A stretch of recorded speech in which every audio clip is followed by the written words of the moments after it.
முதல்ல வருத்தத்தை தெரிவித்துக் கொள்கிறேன். இன்னைக்கு திருச்செந்தூர் தமிழ் கடவுளாம் முருகப்பெருமானை தரிசிக்க சென்றிருந்தோம். வரும் வழியில் போக்குவரத்து நெரிசலில் மாட்டிக்கொண்டோம். முருகப்பெருமான் எப்படி பாசிச சக்திகளை சூர சம்மாரம் செய்தாரோ அதே போன்று இந்த தேசத்து மக்களுக்கு எதிராக செயல்படும் பாசிசவாதிகளை சூர சம்மாரம் செய்ய வேண்டும் என்று வேண்டி வந்திருக்கிறோம். இன்று எங்கள் தலைவர் ராகுல் காந்தி அவர்கள் சரியாக 3:50 மணிக்கு திருநெல்வேலி ஹெலிகாப்டர் இறங்கும் தளத்தில் வருகிறார். சரியாக 4 மணிக்கு கூட்டத்தை ஆரம்பிக்கிறோம். 4 மணியிலிருந்து 4:50 மணி 50 நிமிடம் இந்த கூட்டத்தில் பேசுகிறார். பிறகு அங்கிருந்து நேரடியாக விமானம் மூலம் கோயம்புத்தூர் செல்லுகிறோம்.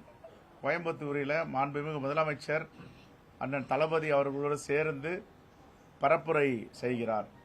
இரவு 9:30 மணிக்கு சென்னையிலிருந்து கோயம்புத்தூரிலிருந்து புறப்படுகிறார். இங்கே இன்று காலை எங்களுடைய வெற்றி வேட்பாளர் திரு ராபர்ட் புரூஸ் அவர்கள் இல்லத்தில் தேநீர் அருந்துவதற்காக வந்திருந்தோம். அவர் இங்கே குடிபெயர்ந்திருக்கிறார், புதிய வீடை எடுத்திருக்கிறார். அந்த வீட்டில் காலையில் உணவும் தேநீரும் அருந்தியிருக்கிறோம். பத்திரிகையாளர்கள் எல்லாம் இந்தியா கூட்டணிக்கு ஒத்துழைப்பு கொடுக்குமாறும் உண்மையை உண்மையாக எழுதுமாறும் கேட்டுக்கொள்கிறோம். உங்களுக்கு எல்லாம் அங்கு சிறப்பு அழைப்பாளராக இடங்கள் ஒதுக்கப்பட்டிருக்கின்றன. ஏதாவது குறைகள் இருந்தால் நேரடியாக எங்களிடம் தெரிவிக்கலாம். தமிழ்நாடு மட்டுமல்ல, இந்தியா முழுவதும் ஒரு மிகப்பெரிய எழுச்சியை பெற்றிருக்கிறது. நாளுக்கு நாள் 25 தொகுதிகள் 50 தொகுதிகள் கூடிக்கொண்டே போகின்றன இந்தியா கூட்டணி வெற்றி பெறுவதற்கான இலக்கை நோக்கி. நம்முடைய தேர்தல் ஆணையர், முன்னாள் தேர்தல் ஆணையர் குரேஷி அவர்கள் கூட சொல்லியிருக்கிறார், நாளுக்கு நாள் இறங்கிக் கொண்டே போகிறது, நான் எதை சொல்லுகிறேன் என்று தெரியும் என்று மாங்காவை ஒப்பிட்டு பேசியிருக்கிறார். ஏனென்றால் தேர்தல் ஆணையராக இருந்தவர், அவருக்கு எந்தெந்த மாநிலத்தில் என்ன நடக்கிறது என்று பல்ஸ் தெரியும். ஆகையால் இன்று அவர்களுடைய ஆட்சியில அதிகாரிகளாக இருந்தவர்கள், பாராளுமன்ற உறுப்பினராக இருந்தவர்கள், அமைச்சராக இருந்தவர்கள் எல்லாம் இன்று அவர்களுக்கு எதிராக அஸ்திரத்தை ஓங்கி செலுத்திக் கொண்டிருக்கிறார்கள். ஆகவே இந்தியா கூட்டணி ஒரு மாபெரும் வெற்றி பெறப் போகிறது. அதில் தமிழ்நாடு முன்னணி கலக்கர்த்தாவாக இருக்க போகிறது.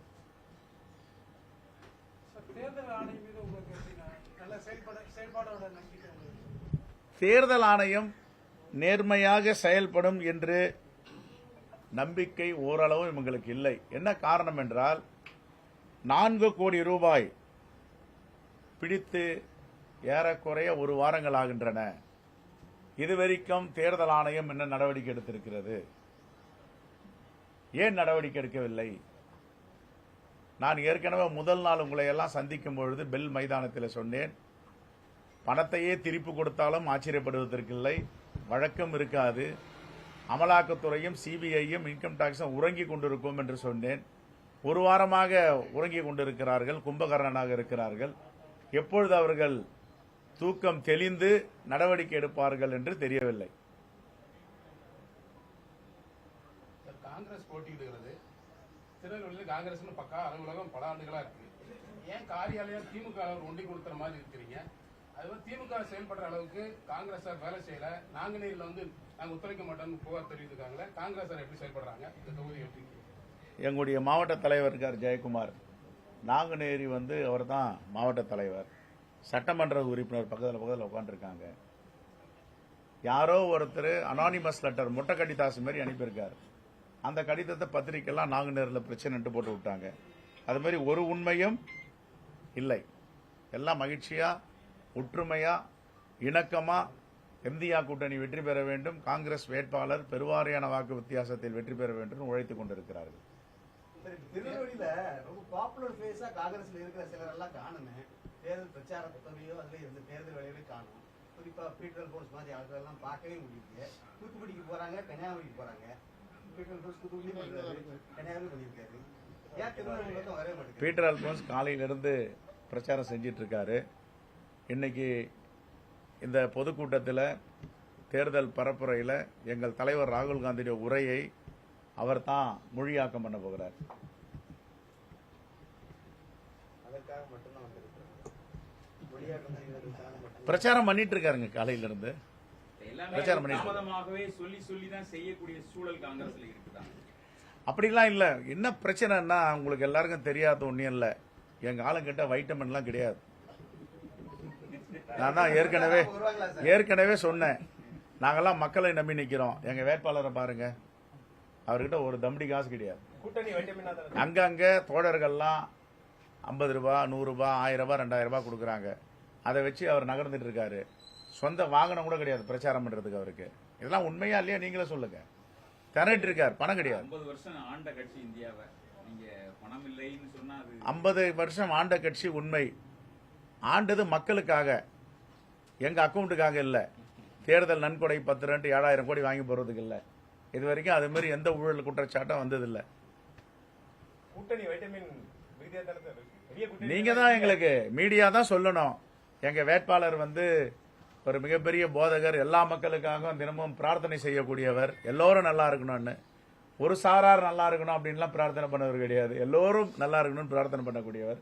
அப்படிப்பட்ட ஒரு அபூர்வ வேட்பாளரை நாங்கள் நிறுத்தியிருக்கோம். மற்ற கட்சிகளை மண்ணின் மைந்தர்கள் நிக்கிறாங்க. இங்க திருநெல்வேலி மாவட்டத்தை ஆளாம நீங்க கன்னியாகுமரி ஒருத்தர் இவரும் மண்ணின் மைந்தர் தான், நானும் மண்ணின் மைந்தர் தான், நீங்களும் மண்ணின் மைந்தர் தான். பாராளுமன்ற தேர்தலுக்கு நீங்க அவர் ஒருவேளை வெற்றி பெற்றால் இங்கே தொடர்ந்து செயல்படுத்த இந்த வீடு வாங்கிட்டாருங்க. இங்க தான் இருக்காரு அவரு. வீடு லீஸுக்கு எடுத்துட்டு இங்க தான் இருக்காங்க. நாங்கெல்லாம் நேற்று இரவு உணவு இங்க தான் சாப்பிட்டோம். எப்பவும் மதியானம் இங்க தான் சாப்பிட போறோம். வாங்க நம்மளாம் சேர்ந்து சாப்பிடுவோம். உறுதிமொழிகள் இருக்கா? ஏன்னா பொதுவா அந்த காங்கிரஸ்காரங்களே நம்பல நீங்க இங்க இருக்க மாட்டாங்க. நீங்க பாருங்க, இவர் தமிழ்நாட்டுக்கு மட்டுமல்ல தென்னிந்தியாவிற்கு எல்லாருக்கும் பணி செய்யக்கூடியவர். இவர் ஒரு நேஷனல் ஃபிகர். இவர் இந்தியா முழுவதும் ராபர்ட் புரூஸ் யாருன்னு கேட்டா தெரியும். குறிப்பா தென்னிந்தியா முழுவதும் அவர் பேரை தெரியாதவர்களே கிடையாது. பரிட்சயமானவர். அதனால அந்த சந்தேகமே எழல. ஒரு கிராமத்தில் இருக்கிறவரை முகம் தெரியாத இடத்தா நிக்க வச்சுட்டா என்னங்க அவர் யாருன்னு தெரியாதுன்னலாம். இவர் ஊர் அறிந்தவர், உலகம் அறிந்தவர், எல்லாருக்கும் தெரிஞ்சவர். அவருடைய வாழ்க்கையே மக்களுக்காக அர்ப்பணித்து சேவை செய்து கொண்டு இருப்பவர். இதை விட ஒரு வேட்பாளர் யார் கிடைப்பாங்க? கன்னியாகுமரி மாவட்டத்தில் பேச்சிப்பாறை அணைக்கட்டுல இருந்து திருநெல்வேலி மாவட்ட ராதாபுரம் பகுதிக்கு தண்ணீர் வழக்கமா விடுறது வழக்கம். அது தண்ணீர் விடக்கூடாதுன்னு போராடின கன்னியாகுமரி மாவட்டத்தை சேர்ந்தவர்கள் சார் ஒருத்தர். அப்ப எப்படி அவங்க திருநெல்வேலி மாவட்டத்துக்கான பணியாற்ற அவர் எப்போ இங்க பாருங்க, அவர் எப்பொழுது ஒரு நிமிஷம், அவர் எப்போ திருநெல்வேலி வேட்பாளர் ஆயிட்டாரோ திருநெல்வேலியின் மண்ணின் மைந்தர். ரஜினிகாந்த் கர்நாடகால பிறந்து தமிழ்நாட்டில் சொல்றாரு நான் தமிழன்னு நம்புறீங்க. தமிழ்நாட்டிலேயே பிறந்து பக்கத்து மாவட்டத்தில் பிறந்தவர், ஆனா வளர்ந்தவர் வாழ்ந்தவர் இந்தியா முழுவதும், தமிழ்நாடு முழுவதும், தென்னிந்தியா முழுவதும். அவருக்கு போயிட்டு இப்படி கேள்வி கேட்கறீங்கன்னா அது எப்படி ஏற்புடைய? கட்சியே ஆரம்பிக்கிறேன்னாரு, ஓஹோன்னு ஆதரவு கொடுத்தீங்க எல்லாமே. அப்ப நீங்க யாராவது கர்நாடகாவை சார்ந்தவர்கள் நிக்கலாமான்னு ஒரு கேள்வி கேட்டீங்களா? ஒரு பிரச்சனை எப்பவுமே சார், காங்கிரஸ் பேரியக்கம்ன்றது ஒரு சமுத்திரம் மூன்றது அலைகள்லாம் வரும். இயற்கையான கட்சி இது, சுதந்திரமான கட்சி இது. பாஜக மாதிரி கட்சி இல்ல. கேள்வி கேட்டா கட்சி விட்டு நீக்குவாங்க, சீவிடுவாங்க. இங்க யாரு வேணாலும் நான் தலைவரங்க என்னையே கேள்வி கேட்கலாம். கேள்வி கேட்டு பேசுறது தான் ஜனநாயகம். கேள்வி கேட்காம இருக்கிறது சர்வதிகாரம். எல்லாரும் கேட்டாங்க, எனக்கு வாய்ப்பு கிடைக்கல, உங்களுக்கு கொடுத்துட்டாங்கன்னு. அதுல நியாயம் இருக்கு. எல்லாரும் மனசுல இருக்கிறத சொல்றாங்க. ஆனா 24 மணி நேரம் சரியாயிட்டு எல்லாம் வேலை பாக்குறாங்க. இங்க எங்க எதிர்கட்சி இருக்குங்க?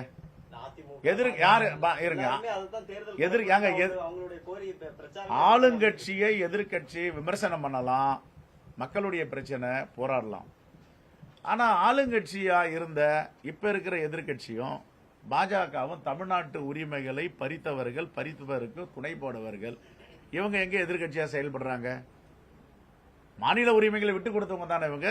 விபரமா பேசலாமா? அத சொல்லுங்க. மாநில உரிமைகளை பறித்தவர். இன்னைக்கு இதே திருநெல்வேலி தூத்துக்குடி மாவட்டத்தில் 100 ஆண்டுகள் காணாத பெருவெள்ளம், காட்டாற்று மழை எல்லாம் வந்துச்சு. மோடி பார்த்தாரா? ஒத்த ரூபாய் கொடுத்தாரா? அவர் எப்படி திருநெல்வேலி மாவட்டத்தில் ஓட்டு கேட்க முடியும்? பாதிக்கப்பட்ட மாவட்டம் நம்ம மாவட்டம் தானே. சரி, தமிழ்நாடு பொது பார்வையா பாருங்க, எவ்வளவு பெரிய பாதிப்பு. 34,000 கோடி இழப்புன்னு கேட்டாங்க. 34,000 கோடி கொடுக்க வேணாம், 1 கோடி, 1 ரூபாய் கொடுத்திருக்கலாமா, ஏன் கொடுக்கல?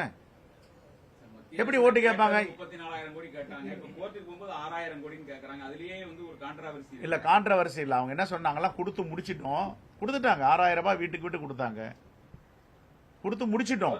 கொடுக்க வேண்டிய இன்னும் இழப்பீடு எங்களுக்கு இவ்வளவு ரூபாய் இருக்குன்னு கேட்டிருக்காங்க. கான்ட்ரவர்சி எல்லாம் கிடையாது. சிஏஜி அறிக்கையில ஆட்சேபனை தெரிவித்த தமிழ்நாட்டை சேர்ந்த ஒரு அதிகாரி வந்து பணி நீக்கம் பண்ணியிருக்காங்க ஒன்றிய அரசு. சார், நான் தான் சொன்னேன் சார், இந்த தேர்தல் என்பதை ஜனநாயகத்திற்கும் சர்வாதிகாரத்திற்குமான தேர்தல். கேள்வியே கேட்கக்கூடாது. இப்ப நீங்க கேட்டீங்க பாருங்க, இங்க ஜனநாயகம் இருக்கு, கேள்வி கேட்கறாங்க எங்க கட்சியில. அங்க ஜனநாயகம் கட்சியிலயும் கிடையாது, ஆட்சியிலயும் கிடையாது.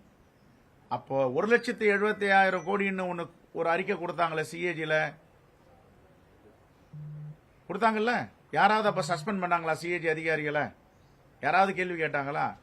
சிஏஜி வந்து இண்டிபெண்டன்ட் பாடி, ஒரு அறிக்கை கொடுத்திருக்கு, உடனே கைது பண்ணாங்க, நடவடிக்கை எடுத்தாங்க. ஆனா நீதிபதி கடைசியில் என்ன சொன்னாரு, ஒரு ஆதாரமும் எடுத்துட்டு வர்றதுக்கு உங்களால முடியல, பல ஆண்டுகளா காத்திருந்தேன், நீங்க கொடுக்கலன்னாரு. விடுதலை பண்ணாங்க அந்த வழக்கை. என்ன விசாரிச்சு என்ன இருக்குது அதுல? ஒண்ணுமே கிடையாது, ஒரு துரும்பு கூட கிடையாது அதுல. ஆனா இதுல வந்து சொல்றாங்க ஆயுஷ்மான் பாரத் ஊழல், ஒரே செல்போன்ல இருந்து பல கோடி ரூபாய் பாஜகவை சார்ந்தவர்கள் போயிருக்கு. ராஜஸ்தான்ல, மத்திய பிரதேசத்துல டோல்கேட் ஊழல், துவாரகா சாலை ஊழல். அந்த மாநிலங்கள்ல மீண்டும் பாஜக தானே சார் வெற்றி பெறுது. நீங்க சொல்லக்கூடிய ராஜஸ்தான் எங்க எங்க வெற்றி பெற்றிருக்கு? ராஜஸ்தான்ல இல்ல, இப்பதான் அறிக்கை வந்து அந்த தேர்தலுக்கு பிறகுதான் வந்திருக்கு. இனிமே தான் பார்க்கணும். சார், முதல்ல இப்போ தமிழ்நாட்டுக்கு இந்த தேர்தலுக்கு பிரச்சாரம் பண்ண ராகுல்ஜி இன்னைக்கு தான் வராங்க. முதல்ல திருநெல்வேலிக்கு வராங்க. ராபர்ட் டூ சார், அதை எப்படி பாக்குறீங்க? மாநில தலைவர் எப்படி பாக்குறீங்க? இது ஏற்கனவே எழுச்சியாக இருக்கிறது. தலைவர் ராகுல் காந்தி வந்த பிறகு மிகவும் பெரிய எழுச்சியாக மாறப்போகிறது. தமிழ்நாடு மட்டுமல்ல, இந்தியா கூட்டணியை ஆதரிப்பதற்கும் வாக்களிப்பதற்கும் தயாராகி இருக்கிறார்கள். இதை நாங்கள் வரவேற்கிறோம், மகிழ்ச்சியாக பார்க்கிறோம். தேர்தல் திருவிழா என்பது இன்று திருநெல்வேலியில களை கட்டி இருக்கிறது. இல்ல, இங்க ஒரு சிலர் வராங்க, மீதி கோயம்புத்தூருக்கு வராங்க, தோழமை கட்சிகளை சார்ந்தவர். மே மாசம் 1ஆம் தேதி கேபினெட் செக்ரட்டரி தலைமையில அடுத்த புதிய அரசு அமைஞ்ச உடனே ஒரு 100 நாள் திட்டத்தை வகுக்கிறது என்ன அப்படிங்கறது ஒரு பிளானோட மே மாதம் 1ஆம் தேதி ஒரு கூட்டத்தை வந்து மத்திய அரசினுடைய கேபினெட் செக்ரட்டரி தலைமையில் நடத்துறது திட்டமிட்டு இருக்கிறாங்க. ஒரு தேர்தல் நடத்தை விதிகள் அமல்ல இருக்கும்போது இது மாதிரியான ஒரு பிளான், அதை பத்தி டிஸ்கஸ் பண்றதை எப்படி பாக்குறீங்க? இது ஒரு தேர்தல் நடத்தை விதிமீறல் அல்லது அப்படிங்கிற அந்த குற்றச்சாட்டை எல்லாம் தாண்டி அதை காங்கிரஸ் கட்சி பெருசா இன்னும் கையில எடுத்துக்கொண்டு போகல. நான் தான் சொல்றேன், இது ஜனநாயகத்திற்கும் சர்வாதிகாரத்திற்குமான தேர்தல். சர்வாதிகாரிகள் எதை வேணாலும் செய்வாங்க, ஜனநாயகவாதிகள் எதையும் இது மாதிரி தவறுகள் செய்ய மாட்டாங்க. அவர்கள் 100 நாள் வேலை திட்டத்தை பற்றி பேசுவதற்கு எந்தவித தகுதியும் கிடையாது அவங்களுக்கு. 100 நாள் வேலை வாய்ப்பு திட்டம் மகாத்மா காந்தி ஊரக வேலை வாய்ப்பு ஒருத்தர் கொண்டு நெக்ஸ்ட் 100 டேஸ்க்கான புதிய அரசு அமைந்தவுடன் அடுத்த 100 நாள் என்ன திட்டத்தை செயல்படுத்தணுங்கிறத டிஸ்கஷன். நீங்க 100 நாள் 100 ஆண்டுகளுக்கு திட்டமிட்டு இருக்காரு அவர். 100 ஆண்டுகளுக்கு இப்ப 70 வயதை கடந்துட்டாரு. 175 ஆண்டுகள் அவர் வாழ போறாரு, இருக்க போறாரு. 100 ஆண்டுகள் திட்டம் சொன்னார்ல, 10 ஆண்டுகள், அடுத்த 100 ஆண்டுகள். ஒரு கூட்டத்தில் சொன்னார்ல, 10 ஆண்டுகளுக்கான திட்டம், அடுத்த 100 ஆண்டுகளுக்கான திட்டம். இந்த தேசம் எப்படி இருக்குன்னு அவங்களுடைய நம்பிக்கை, அவங்களுக்கு நம்பிக்கை. திருநெல்வேலிக்கான வாக்குறுதிகள் ஏற்கனவே திருநெல்வேலிக்கான வாக்குறுதியை தேர்தல் அறிக்கையில கொடுத்திருக்கிறார்கள். இன்றும் இந்த கூட்டத்தில் அதை வெளிப்படையாக நாங்கள் பேசுவோம். 2026 எடப்பாடி தலைமையில ஆட்சி அமைந்து பிரேமலதா பேசியிருக்காங்க. பொறுத்திருந்து பார்ப்போம். வெளி விவகாரத்துறையில உள்ள ஒரு செட்டில் இஷ்யூ, 2 நாடுகளுக்கு இடையில ஒரு அக்ரிமெண்ட் போட்டு முடிஞ்ச இஷ்யூ, அந்த இஷ்யூ ஓட்டு அரசியலுக்காக இழுத்து வர்றது இந்தியாவோட நம்பகத்தன்மையை சர்வதேச அளவுல பாதிக்காம ஏற்கனவே பாதிச்சிருக்க வச்சு தானங்க ஐநா சபையெல்லாம் விமர்சனம் பண்ணியிருக்கு இந்த தேசத்தை. காங்கிரஸ் ஆட்சி 1952 இல்ல நான் சொல்ல வரேன், ஒன்னொன்னா சொல்ல வரேன். கச்சத்தீவு விஷயம் தானே சொல்ல வரீங்க. ஒரு அரசியல் தலைவர்கள் என்பது, அதுவும் குறைந்தபட்சம் தலைமை பண்புள்ளவர்கள், ஒரு குற்றச்சாட்டை சொல்லணும்னா அது நேர்மை இருக்கணும். ஒரு குற்றச்சாட்டை சொல்லும் போது அதுல என்ன பாதிப்புகள், என்ன சாதகங்கள்ன்றத சொல்லணும். கச்சத்தீவை பற்றி பேசுவார்கள், வெஜ் பேங்கை பத்தி பேச மாட்டாங்க. இப்ப 7 லட்சம் தமிழர்கள் அங்க வந்து ஏதோ எல்லாத்தையும் இழந்து இப்பதான் புத்துணர்வு பெற்று வராங்க. இலங்கையில தொப்பல் கூடிய உறவுகளான ஈழத் தமிழர்கள், அவர்களுடைய உறவுகளில் மகிழ்ச்சியில பாதகத்தை ஏற்படுவதற்காக இப்படிப்பட்ட செயலை மோடி செய்து வருகிறார். இரண்டாவது, இன்று வெளியுறவுத்துறை அமைச்சராக இருக்கிற ஜெய்சங்கர் 2015ஆம் ஆண்டு வெளியுறவுத்துறை செயலாளராக இருந்தார், ஐஎஃப்எஸ் ஆபீசர். அன்று உச்சநீதிமன்றத்தில் முகுல் ரோஹித் மூலமாக என்ன பிராமண பத்திரம் தாக்கல் செய்தார்? கச்சத்தீவு முடிந்து போன கதை, அதை மீண்டும் திரும்பி பேசக்கூடாது, பேசுவதற்கு எந்த முகாந்திரமும் இல்லை, இதை 2 நாடுகளுக்குள்ளே பிரச்சனை, ரகசிய பிராமண பத்திரங்கள் இருக்கின்றன எல்லாம் பேசினார். இப்ப 2015 பேசினது ஒரு வாய், இப்ப தேர்தலுக்காக ஒரு வாயா? அதுதானே சொல்றது சர்வதிகாரம் சர்வதிகாரம்ன்றமே.